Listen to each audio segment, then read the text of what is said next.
Почитувани гевгеличани, сограждани, почитувани жители на населените места на община Гевгелия. Януари е 2015 година, а нас в държавата не изненадват снегови от 20 см, а в Гевгелия град от цели 7 минути. Гевгеличани вчера я почувствува негрижата на властта, коя се фали дека работи 24/7. Улиците се поплавя, коритата на реките се излея, мостовите се потопя и делови от общината се отсечени от собракието. Общината ни остана затечена от невремето. Во Гевгелия на секој посилен ветер летат грови, на секој посилен дожд улиците се поплавени. Каква е атмосферската канализация, знаеме, само ставка за проширување во бујчето, која никако да се оствари и прошири. Па така, гевгеличани се возат низ поплавени улици. Состојбата е уште потешка кај населените места Мрзенци, Мој, Милетково, кои со наредот на речните води останаа отсечени со патната инфраструктура. Мој е отсечен, мостот е поплавен. Поплавен е и мостот кај Милетково, а до Мировци мора да се патува преку Удово. Од дождот не може да биде ваков проблем. Се работи за континуирана негрижа во санација и превентива на градежните зафати кај речните корита, каналите, одводните системи. Ако тие не функционираат и се преполни со отпад, шут, ѓубре, нормално е да се одлеваат речните води. Тогаш каде и како се трошат парите на граѓаните од локалниот буџет, ако не за санација на нивните секојдневни потреби? Пристап до патната инфраструктура, пристап до нивното село, пристап до нивниот дом. Каде и како се трошат нашите пари? Па и буџетските пари на РМ. Направи една голема акција за чистење на одводните канали и ја заборавија и акцијата. А каналите и континуитетот во спровување со природата, од и во каналите растат нови треви, грмушки, кои го стопираат течението на природниот одлив на води.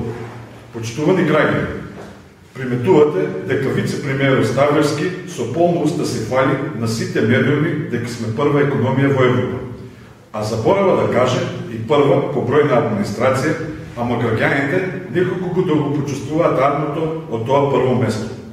Општина Гевгелија во изминатите 6 години, додека е Франко градоначалник, има потрошено 12 милиона евра буџетски општински средства, кои се директно пари од граѓаните на секој помало невреме и се случуваат хаварии.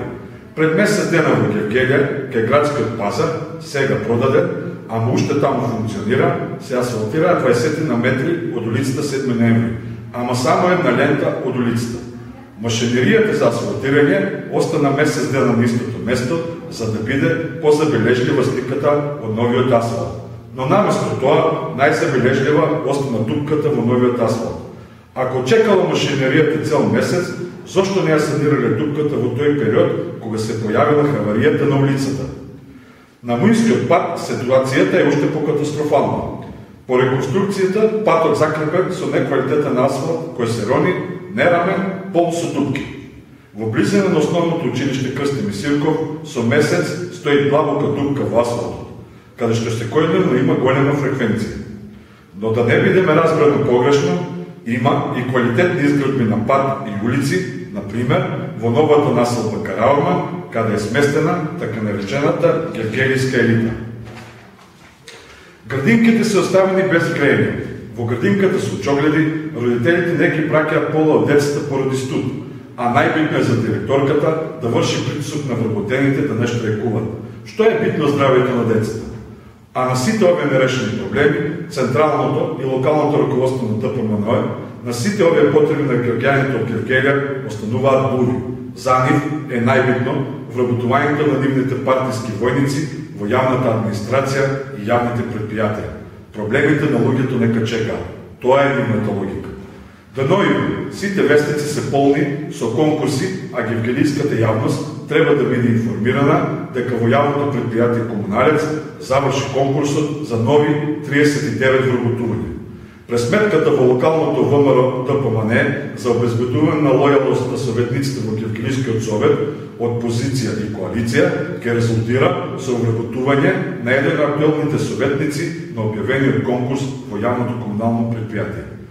И за да не биде се по она народната кучињата лаа, а караванот си врви, ќе речеме дека од вчера караванот на властта го свърте своето внимание коня пада комуналец. Явното обвинителство отвори кривишна постъпка за проблемите со квалитетот на водата во Гевгелија, кој што ова предпријатие со години го прикрива. Но дали само комуналец? Тука своја одговорност има и локалната власт, која беше запознаена за сите состојби, а упорно ги демантираше вестите за присуство на арсенот во гевгелиската вода.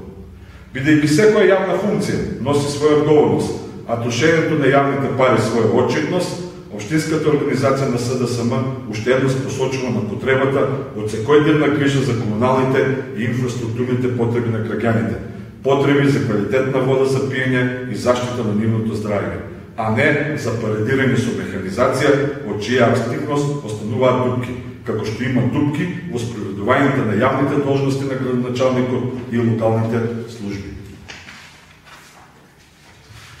Затоа подцитуваме дека е срамота општинската самоуправа да биде изненадена, а граѓаните одсечени од светот поради дожд од 19 литри на метар квадратен и град од само 7 минути време трајање.